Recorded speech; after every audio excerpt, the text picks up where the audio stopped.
আবারও বন দপ্তরের হাতে আটক অবৈধ কাঠের লগ। মঙ্গলবার বক্সনগর বন দপ্তরের কর্মীরা গোপন খবরের ভিত্তিতে রহিমপুর বর্ডার সংলগ্ন এলাকায় অভিযান চালায়। সেখানে রাস্তার পাশ থেকে কাঠের লগ ভর্তি একটি গাড়ি উদ্ধার করে বন দপ্তর। পরবর্তী সময় গাড়িতে তল্লাশি চালিয়ে প্রায় 100 ফুটের কাঠের লগ উদ্ধার করা হয়েছে, যার আনুমানিক বাজার মূল্য প্রায় 50,000 টাকা বলে জানিয়েছে বন দপ্তরের কর্মীরা। তবে এই অভিযানে কাউকে গ্রেপ্তার করা সম্ভব হয়নি বলে জানিয়েছে বন দপ্তর। আগামী দিনেও এই ধরনের অভিযান অব্যাহত থাকবে বলে জানানো হয়েছে।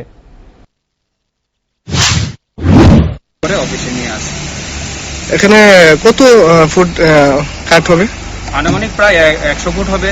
বাজার মূল্য প্রায় 50,000 টাকার মতন হবে। কারোকে কি গ্রেপ্তার করতে পেরেছেন? না, আমরা স্পটে কাউকে আমরা পাইনি।